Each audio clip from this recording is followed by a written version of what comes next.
Islam, and of course, welcome to another edition of the Moorish Light Continues. Um, hope you will enjoy our topic tonight. Uh, can Hebrew law save the world? Is actually the topic. But before we get into that, let's get ready. Let's prepare ourselves for prayer. Let us take a deep breath in, exhale, another deep breath, exhale, and one more, exhale. Islam, Islam, Islam. Allah, the Father of the universe, the Father of love, truth, peace, freedom, and justice. Allah is my protector, my guide, and my salvation, by night and by day, through his holy prophet, Drew Ali. Amen. So let's start off with a little music today. I'm going to try something a little different.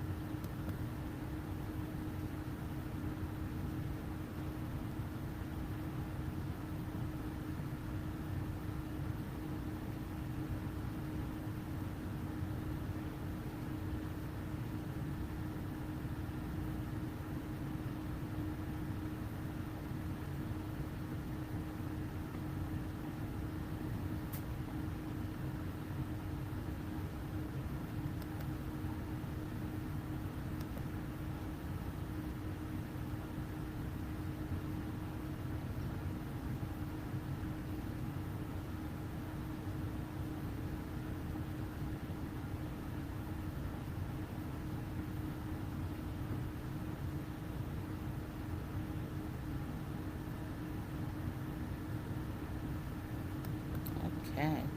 So, of course, let me do my intro. It's snowed in down here and snowed in. Islam, Islam, Islam, and welcome to another edition of the Moorish Light Continues, where the revolution is a podcast. We begin by giving praises to the Almighty God, Allah, the causeless cause and the rootless root from which all things have come. We give honor to the last prophet in this dispensation, Prophet Noble Drew Ali, in the first, second, and third form.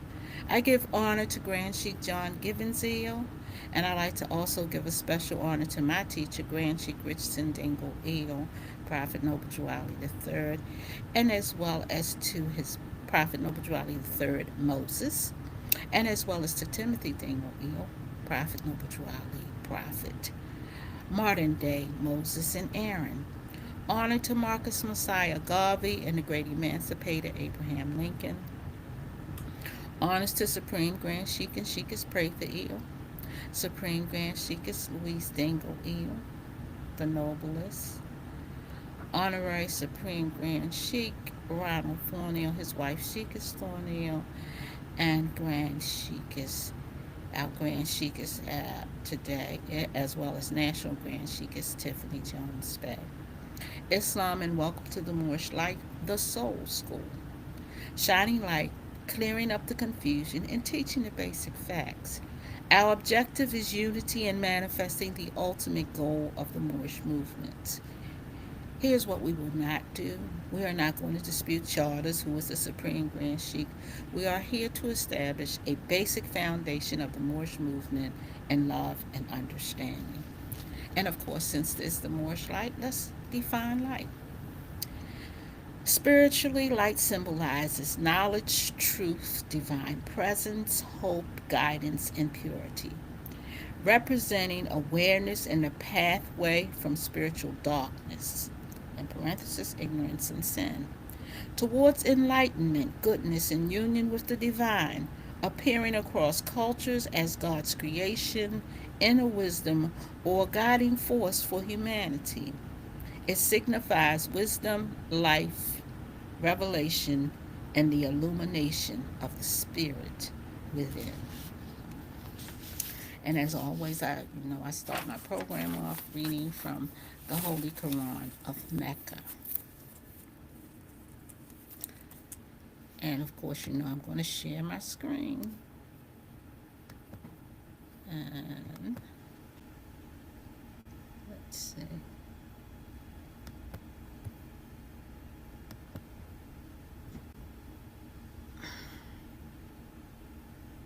And we're going to be reading Surah 60. This is from Surah 36. And we're going to be reading Ayat 66 and 67. If it had not been for our will, we would surely have blotted out their eyes. Then should they have run about groping for the path, but how could they have seen? Get this a little larger. And a footnote 4012 says, if it had been our will, if such had been the will and plan of Allah, if Allah had not intended to give man his limited free will or power of choice, the case would have been different. There would have been no moral responsibility which could have been enforced. They could have no sight or intelligence, and they could not have been blamed for not seeing or understanding. But such is not the case. And what that means is that we are actually accountable for our actions. We're accountable for whatever wrath comes down on us. We are accountable, even though we try to deny it.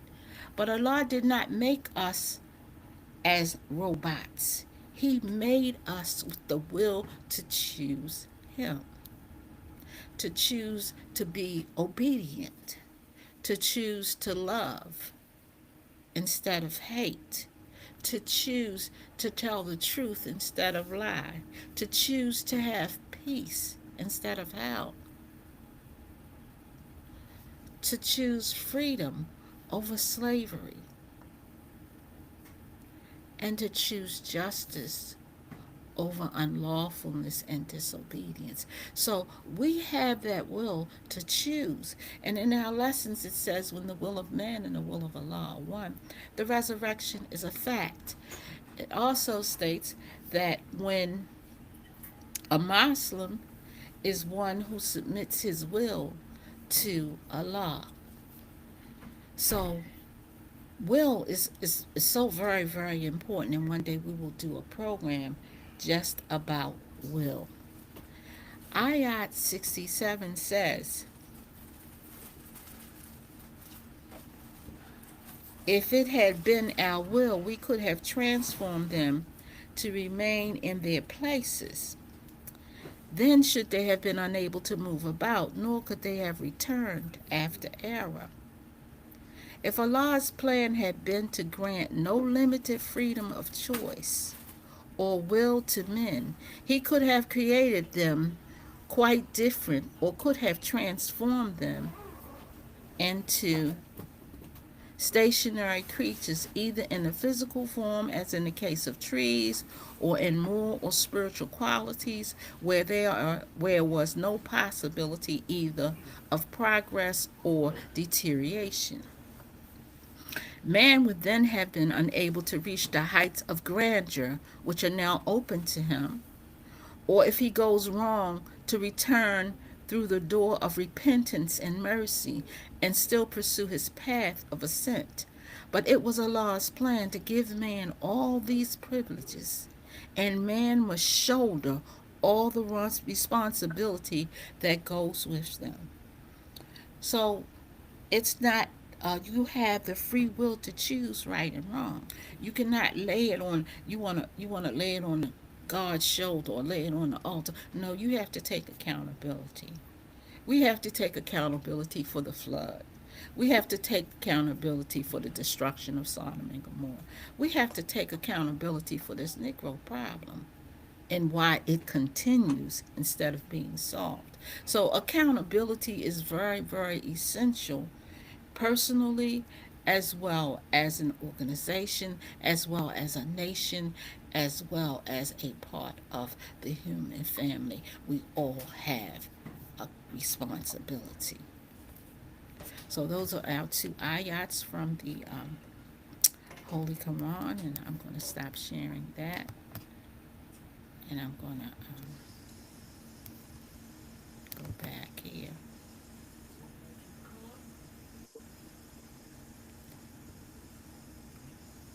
So I see I have someone who is, I don't know if that he is ready. I don't I don't know if he knows that he will be coming on live. Um, well, he's in the portrait. He's in the portrait orientation. Okay, so as we move on, as I said, today we're going to talk about, can the Hebrew law solve the problems of the world? And so, in order for us to understand that, I'm going to share a few things about Hebrew law.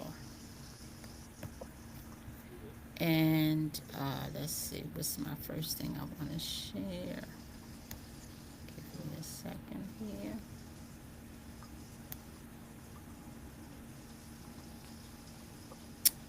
Guess this would be the best place to start. Hebrew law, or halakha, is structured into biblical commandments, and I'm not sure if I want to destroy that word, and rabbinic enactments covering all aspects of life. It is generally categorized in ritual, civil, and family law, or by function into moral, ceremonial, and civil laws. These laws are divided by form into casuistic, case-based, or apodictic, absolute command. So we have the moral laws, and I did use AI. Some people assume when I say I don't use AI, I don't mean that I don't use it. I mean that it is not my foundation. It is just a support system. So we have the moral laws, principles regarding ethical behavior, such as the Ten Commandments. We have ceremonial laws, regulation on ritual sacrifice and temple worship. We have civil and judicial laws, rules governing society, property, and disputes. And then they say there's the positive and the negative, 77 positive commands, actions to perform, and 194 negative commands, prohibitions are applicable to that. So we're going to look at how Hebrew law has affected the foundation of this country and how it affects humanity in general. Now, one of the ways that I wanted to start out was, and I'm going to stop sharing that for a moment. And I wanted us, because I was raised in the Moorish Science Temple, that we should use these dietary codes.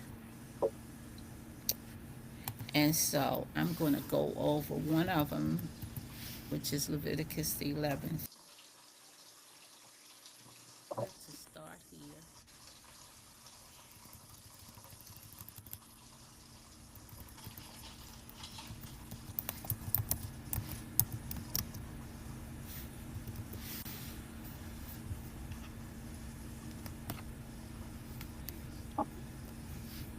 And I'm going to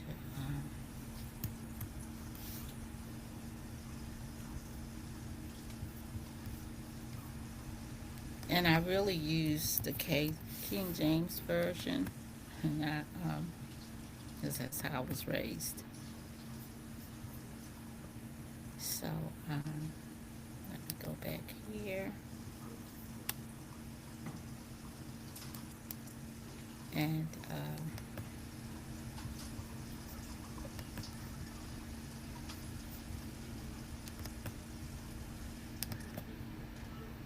okay. And I'm going to share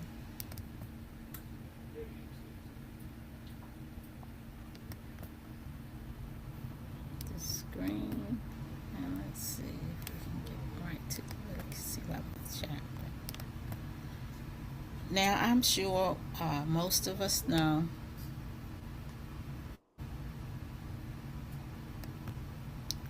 that I think I don't want to do that. I think I just want to do Most of us know that they are diets that are better, that are more beneficial. And right now, I'm not trying to do a discuss diets, but just discuss the things we should and should not eat. And it says, The Lord spake unto Moses and to Aaron, saying unto them, Speak unto the children of Israel, saying, These are the beasts which ye shall eat among all the beasts that are on the earth. Whatsoever parteth the hoof, and is cloven footed, and cheweth the cud among the beasts, that ye eat. Nevertheless, shall ye not eat of them that chew the cud, or of them that divide the hoof, as the camel, because he cheweth the cud, but divideth not the hoof. He is unclean to you. And the coney, because he cheweth the cud, but divideth not the hoof, he is unclean to you. Let me see if I can make this a little larger for you. Um, and if you got time, you can look this up, and then you can look those terms up and see exactly what they're talking about. And the hare, because he cheweth the cud, but divideth not the hoof, he is unclean to you. And the swine, though he divide the hoof, he is cloven footed, yet he cheweth not the cud, he is unclean to you. Of their flesh shall ye not eat, and of their carcass shall ye not touch. They are unclean to you. These shall ye eat of all that are in the waters, whatsoever with hath fins and scales in the waters, and in the seas, and in the rivers, them shall ye eat. And all that have not fins and scales in the sea, and in the rivers, and all that move in the water of any living thing which is in the water, they shall be an abomination to you. So that would go for your crabs and your shrimps and your oysters and all those with all those hard crusts, because their job is to clean the water. They are supposed to keep the water clean. They're not meant for consumption. It says, They shall be even an abomination unto you, and you shall not eat of their flesh, but you shall have their carcasses in abomination. Ye shall, but ye shall have their carcasses in abomination. Whatsoever hath no fins or scales in the water, that shall be an abomination unto you.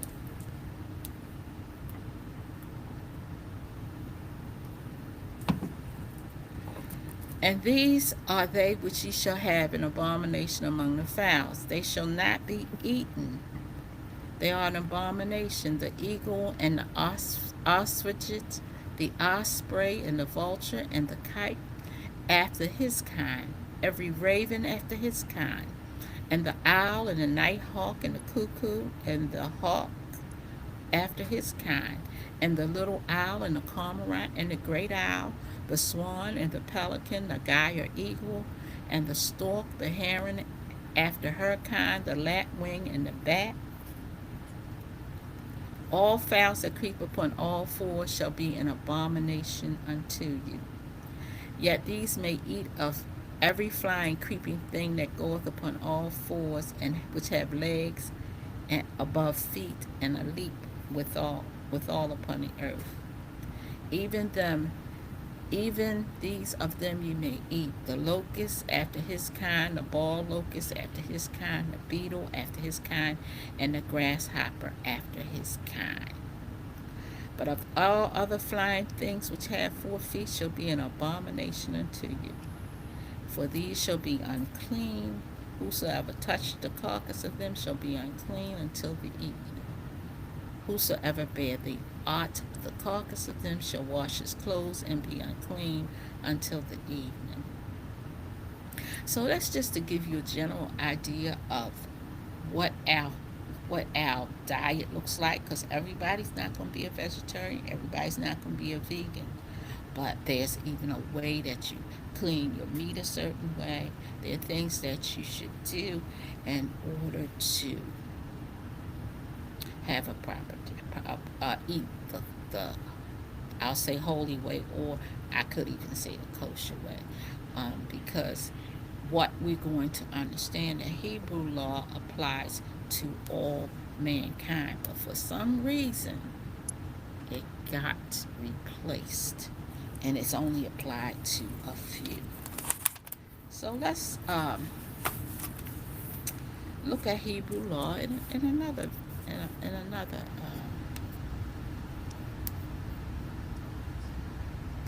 venue. All right, so I've looked up some things. So let's see what we're gonna share next.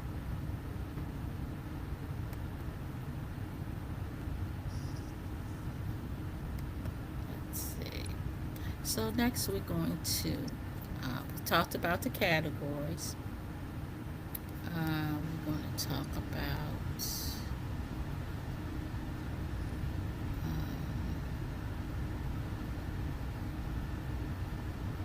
let's see, Hebrew law and the Constitution. How about that? Let's see how that works. It says Hebraic law or halakha has significantly influenced the development and interpretation of the Constitution, from the intellectual framework of the founding fathers to modern judicial comparisons. So it says Hebraic republicanism. Many founders, including Thomas Jefferson, Benjamin Franklin, were conversant in Hebrew and early Jewish law. They viewed the ancient Hebrew Republic, in parentheses, as described in the Torah, as a model for society with limited government and the rule of law. Separation of power. Some scholars point to biblical verses Isaiah 33:22, and the Lord is our judge, our lawgiver, our king. Because one in the preamble does it said, or was that the Pledge of Allegiance? One nation under God. That's our Pledge of Allegiance.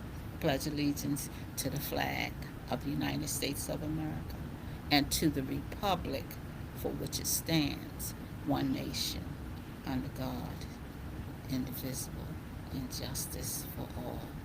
I haven't said that. I think the last time I recall saying that I was in elementary school. I think because we were required to say the Pledge of Allegiance every day in elementary school. We had to we had to affirm our hand to our chest, and we had to say the Pledge of Allegiance. And it taught us to respect where we are. But now we need to. Now we've gotten so many little social things going on until we don't understand our Constitution, our free national Constitution of the Republic is. Um, so it also says federalism and popular sovereignty, principles of equality and local governance found in legalistic Jewish writings such as the Talmud and the Mishnah mirror the American concepts of sovereignty and federalism. Judiciary structure. The tiered court system established in Article 3 of the Constitution shares parallels with the Jewish Sanhedrin, which utilized layers of court. And then they talk about three, in parentheses, they have 23 and 70 judges to handle various legal matters. So, because we have to get out, what we have to do is when we look at these things, we have to come out that religious mindset. We have to learn how to look at things from an objective perspective. Equity and justice, both systems emphasizes law and equity. The Torah concept of equality before the law. Not favoring powerful is a functional pillar of the American justice system. The constitutional nature, the Constitution of this says Israelis serving the supreme divine framework for their society, much like the U.S. Constitution serves for the American citizens. And positive versus negative. Why the U.S. Constitution often limits government power and negative constraints. Hebrew law provides specific proactive guidelines, mitzvot, to structure the community. So when we talk about the Constitution, and you hear us talk about the Union, and you hear us talk about the 35 Moors and 20 Anglo Saxons, we brought the Hebraic law to the Union meeting. So, we need to understand, we clearly need to understand who we are and our role in playing and helping to set up this government, and how important Hebrew law is, because Hebrew law, a lot of the things that a lot of the things that we have now socialized into our Constitution was not originally there, because it would be a violation of Hebrew law. And if I'm not mistaken, and I always can stand to be corrected, we also can see that when Jesus made a statement, he said, I came to fulfill the law, not to change it. Let me see if I can find that for you.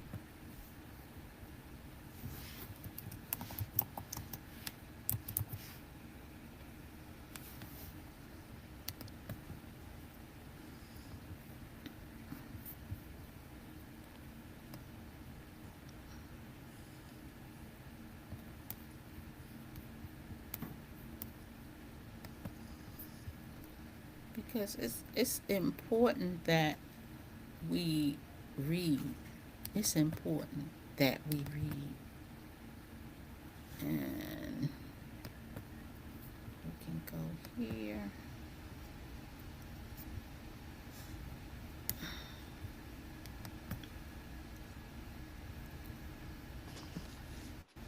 And it says, think not that I am come to destroy the law or the prophets. I come not to destroy, but to fulfill. For verily I say unto you, till heaven and earth, one jot or one tittle shall in no wise pass from the law, till all be fulfilled. And has it been fulfilled, would be the question we should ask. Now, some might say, with the coming of Jesus, that it is fulfilled. And I will say, that's not what Jesus, he didn't come to change the law. Because somewhere I read that now, since the coming of Jesus, or the coming of Christ, that the law is written on our hearts. Well, it better start on our minds. I think that would be a logical place. So let's go and let's look at Hebrew law from another perspective.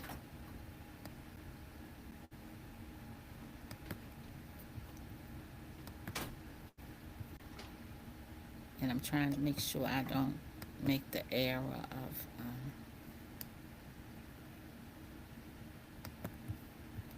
so I thought that this so I looked up Hebrew law and Buddhism.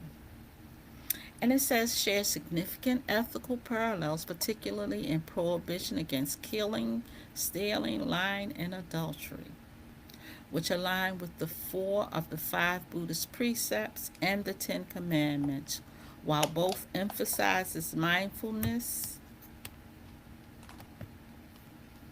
While both emphasize mindfulness, compassion, and reducing materialism, they differ fundamentally in theology. Judaism centers on obeying a creator God, whereas Buddhism focuses on internal transformation, karma, and liberation from desires, which actually aren't that far apart. That's just when Buddha came, that was what the people needed at that particular time.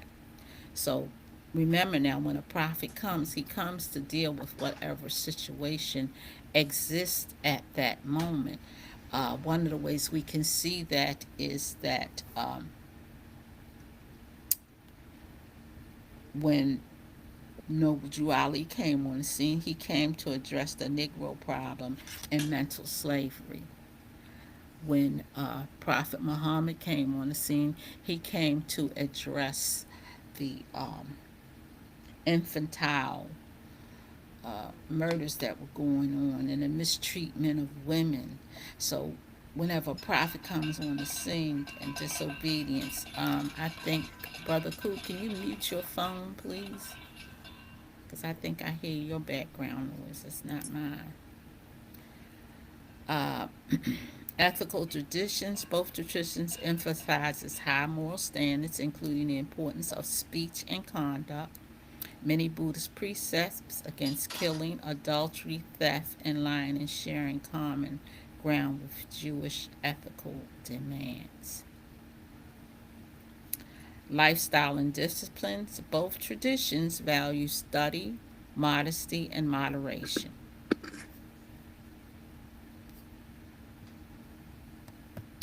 So, those are just some of the ways we can deal with comparing um, Hebrew, the Hebrew law with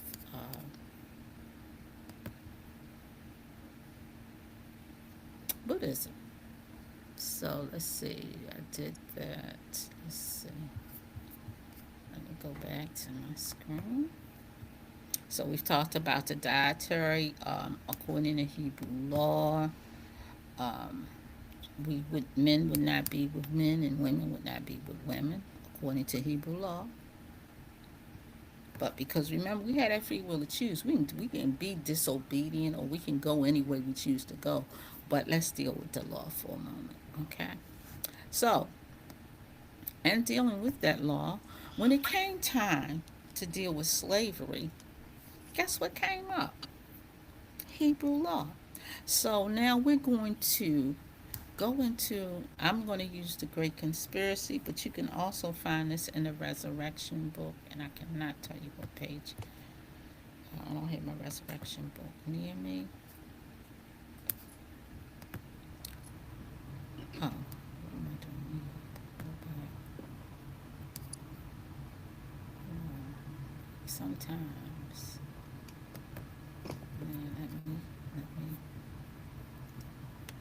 Let me. Oh, here we go.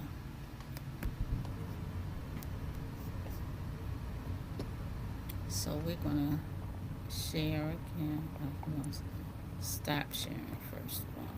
Stop sharing for a minute, and then we're gonna see if we can pull up. Let's see if we can share John A. Logan's.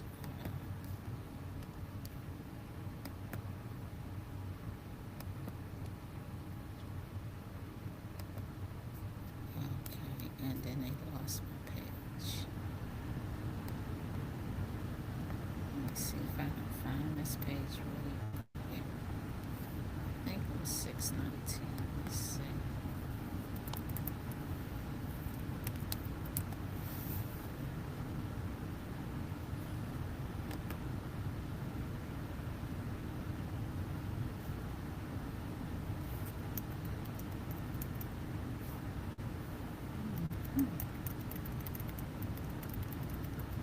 Love it when my memory works. I'd be so excited. And there was a lot discussed on the floor. Let's see. Give me 1 second here. So make sure we get to the right page. 13th Amendment in the Senate.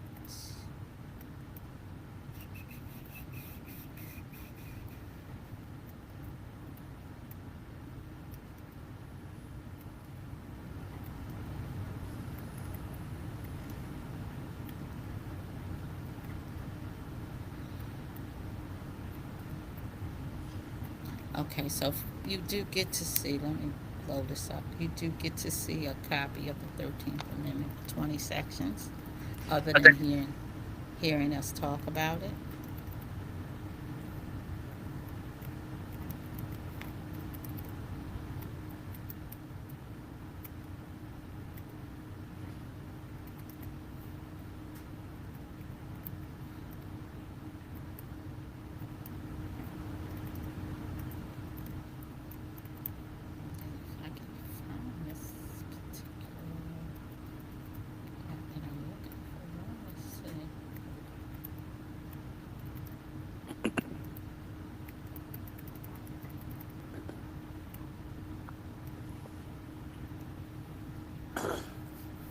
Islam.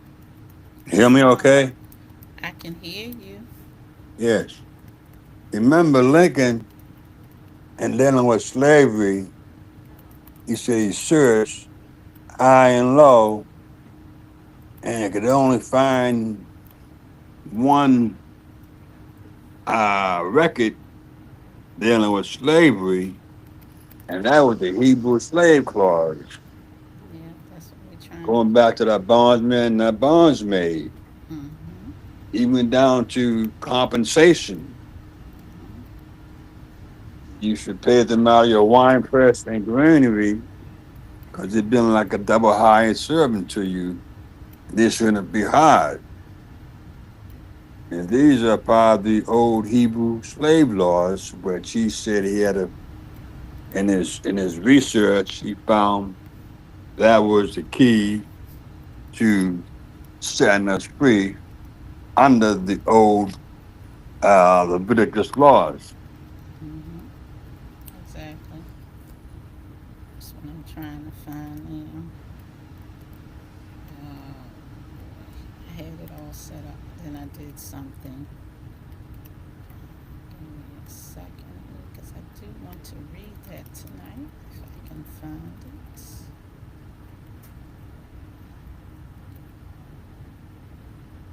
Oh, fine. I think I'm there. Go back one more page. All right. So that's exactly what we're getting ready to read. Go back one more page. All righty. So, this is taking place on March 31st, 1864. We find this in the Book of the Great Conspiracy and also in the Resurrection book. Um, and what is happening? Let's go up here to see where this footnote starts to take place. Well, how about I just read the footnote? And it says Mr. Salisbury of Delaware was representative and spokesman of his class, and he took occasion during this very debate to defend slavery as a divine institution. So let's go into his conversation. He says, this is in the Senate, March 31st, 1864. Said he, slavery had existed under some form or other from the first period of recorded history. It dates back even beyond the period of Abraham, the father of the faithful, in whose seed all nations of the earth were to be blessed.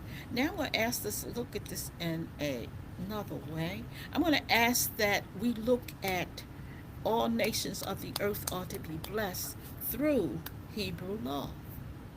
We're not going to look at it as a little isolated group of people, but we're going to look at it as in mankind in general. It says, we find that immediately after the flood, the Almighty, for purpose inscrutable to us, condemned a whole race to servitude. Vayamo onu konon efet efetohem ye ehole ekat. Now,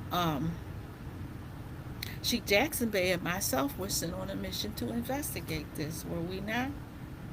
Yes, you were. We had to go to the Hebrew school or college that was up on You Park were, yeah, Heights. on Park Heights, exactly. We had to go there and we had to investigate. We had to get them to interpret this. Could they interpret it? Well, what happened was he changed some of the words. I guess it was a rabbi. Mm-hmm. He had changed some of the words as far as the interpretation, if I recall correctly. He didn't go exactly as we was taught, going back to what he has what he just read. Right. So, and this is how this is what it means. It says, and he said, "Cursed be Canaan, slaves of slaves he shall be to his brethren." It continued among all people until the advent of the Christian era. It was recognized in the new dispensation, which was to supersede the old. Now, the new dispensation does not go according to Hebrew law. The new dispensation at this time would be the Christian era. You see it up there? It tells you it's the advent of the Christian era. It was recognized in this new dispensation, which was to supersede the old, which means that, okay, we're no longer going to put humanity under Hebrew law. Matter of fact, we're not even going to deal with Hebrew law. It says it has the sanction of God's own apostle. For when Paul sent back Onesimus to Philemon, whom did he send? A free man? No, sir. He sent his dolulus, a slave born as such, not even his Atrabadon, and that's one who's captured due to war, who was such by captivity and war. Okay, that means I didn't study, right? Among all the people in all ages has this institution,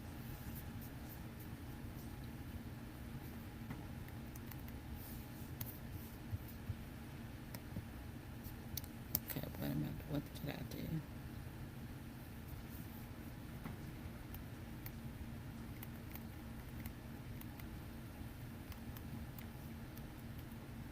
It's not. You know, when you mentioned about cursed be Cain, Mm-hmm, remember we was taught that Ham was cursed by Noah, right, but as you just read, that curse pertained to Canaan. And modern Canaanites are the Palestinians.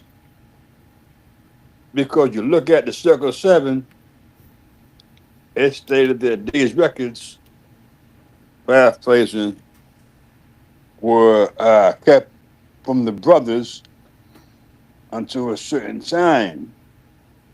And they mentioned Egypt, Syria, Palestine, and those three nations in modern times had suffered much devastation. Why? Because they turned their back on the people. When the Creator talked about the chosen people, it's referring to his firstborn. And in the Bible, it speaks of us as the Creator's first fruits. And as we know, it is the oldest child that receives the blessings. So, as far as these modern day so called Jews saying they chosen, it wasn't even referring to them. These are Europeans. If anybody is chosen, it would be us, the people of color, so called, going back to the seed of Judah and the 12 tribes of Israel. Those are the chosen. With that, I say peace. Islam. So, and also we need to understand that Canaan is the son of Ham.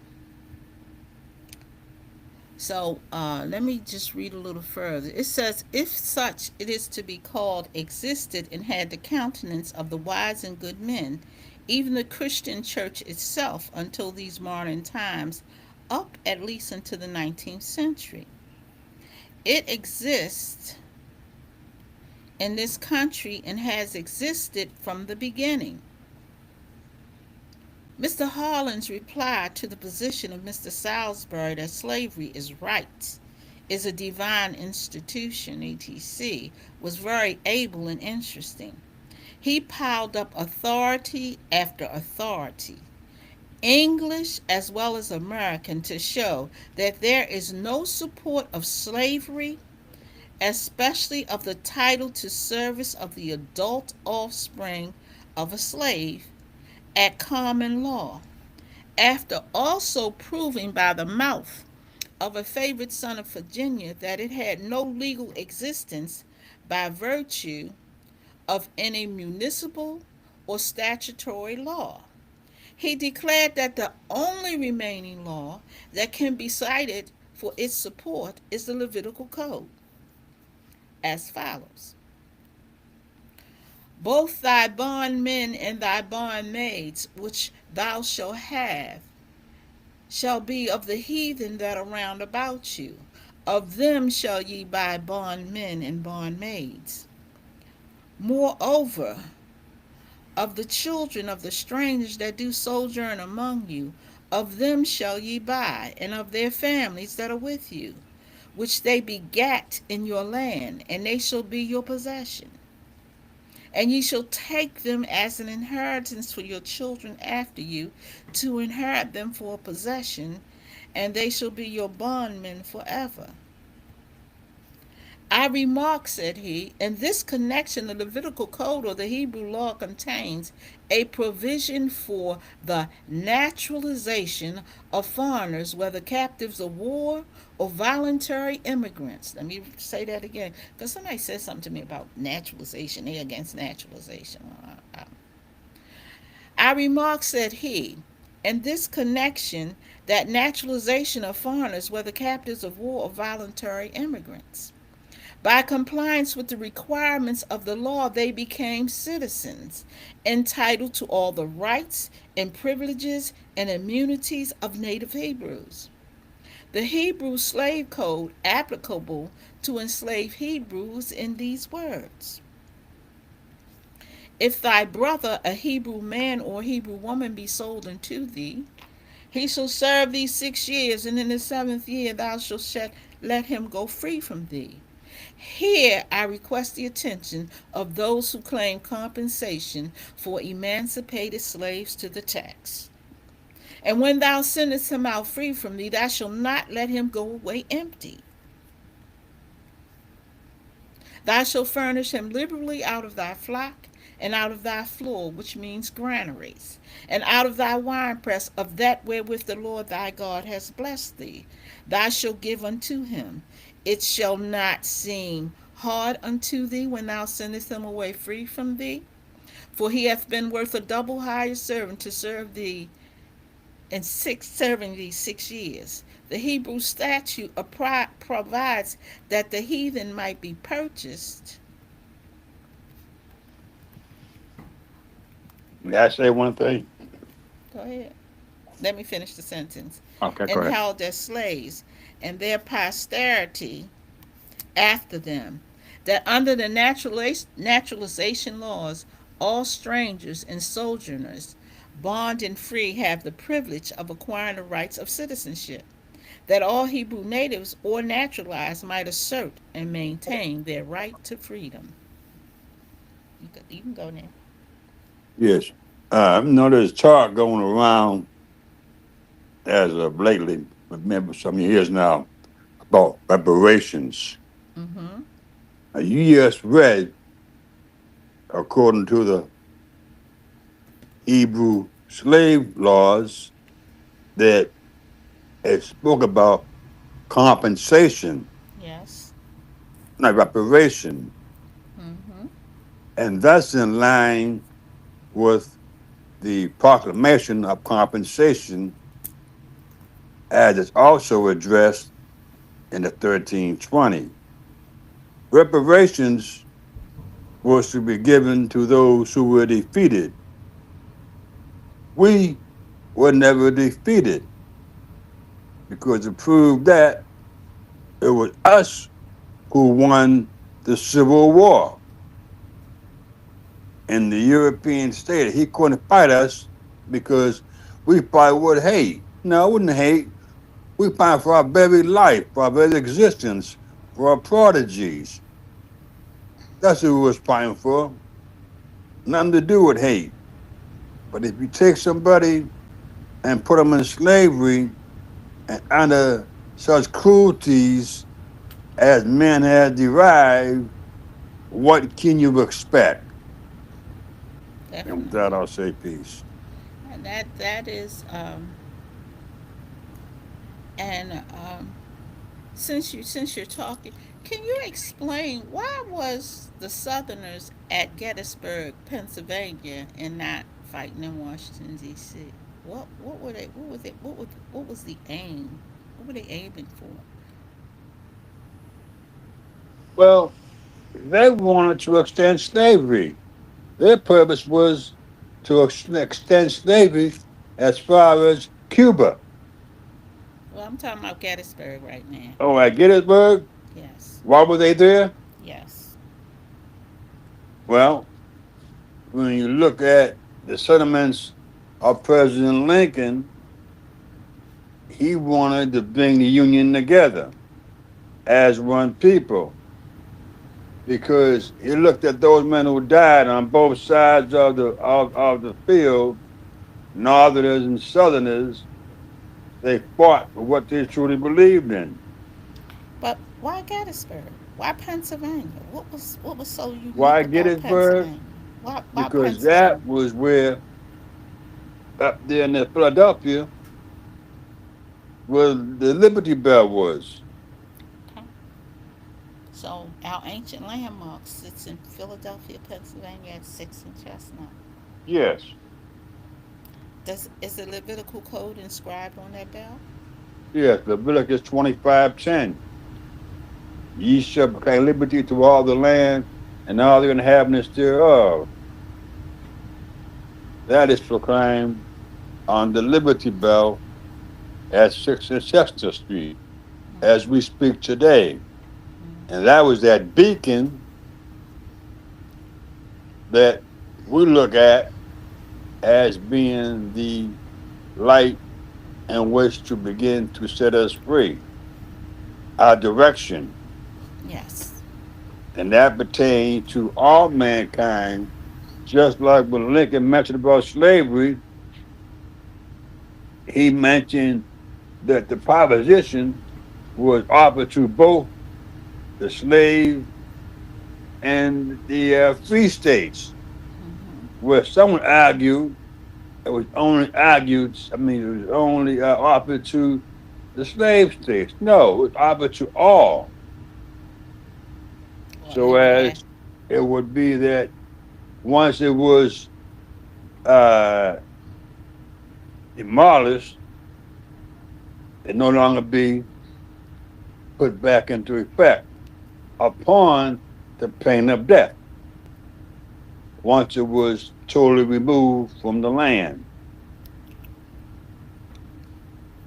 so So that again, covered all of the country, not just the South. all yeah. So it's and because if you read the September 22nd proclamation, second paragraph, it says to all slave states offering pecuniary aid. It didn't say to some.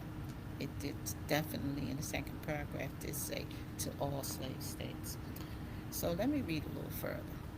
It says, at the end of 6 years, a Hebrew slave thus demanding his liberty was not to be sent away empty.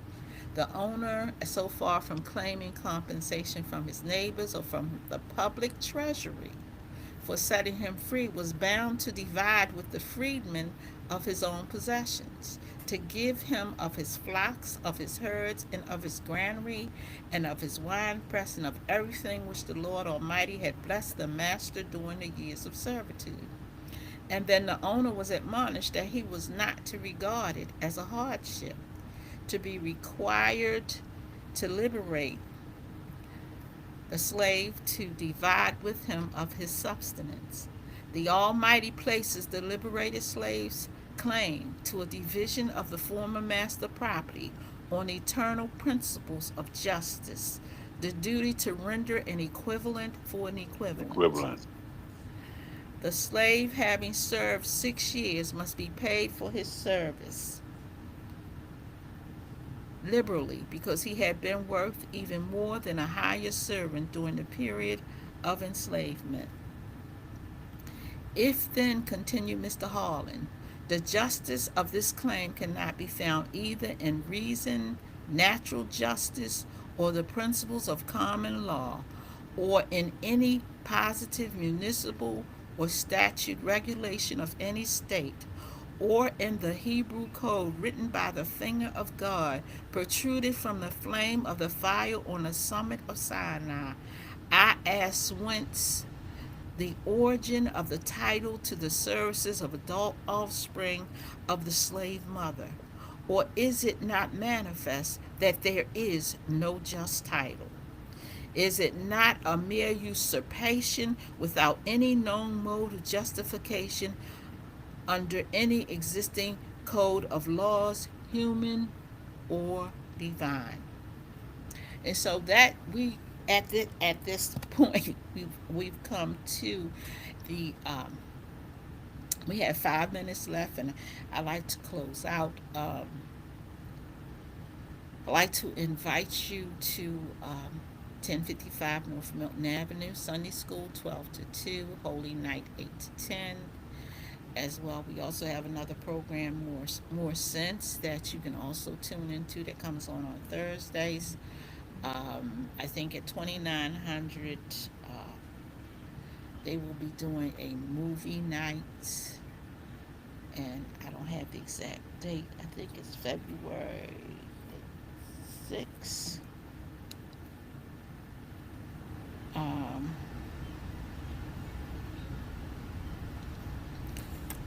Also, make sure you attend our Divine and National Instruction classes on Sundays from 10:15 to 11:45, and we try to round it up so that we can also attend Sunday school, which is at 12 o'clock. You can also see Sunday school online as well as Holy Night meetings. Um, and of course, actual Freedom Day this year will be September the 26th, 2026. Um, and of course, we ask most to prepare to attend, so that the world can know that we want something more than what we have currently have. So, in closing, uh, embrace the Prophet, embrace Allah, embrace divine and national, embrace one another, and embrace the mission. Well, And we can I say thank. one thing before you No, we're close getting ready. out? Go ahead, Curry. When you get to Washington in September, you can remind Congressman Anfume that he recognized the proclamation of September the 22nd. Okay, we can definitely do that. So once again, we're down to our last minute. Um, and we want to thank you and appreciate you for tuning in to the Moorish Light. The Revolution is a podcast in love and understanding. Stand. Peace and love, everyone.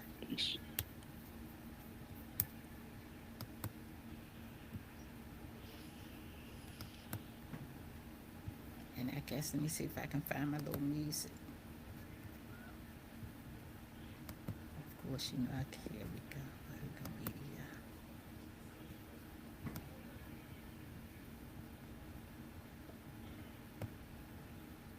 Is this the right one?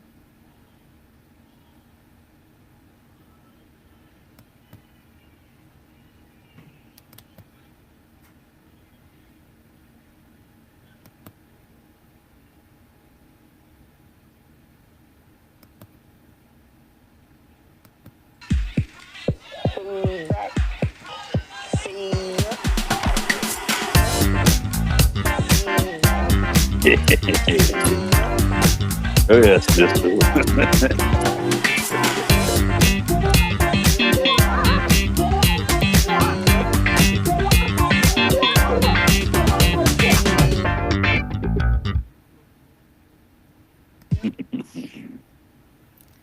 All right. righty. So All we right off. now.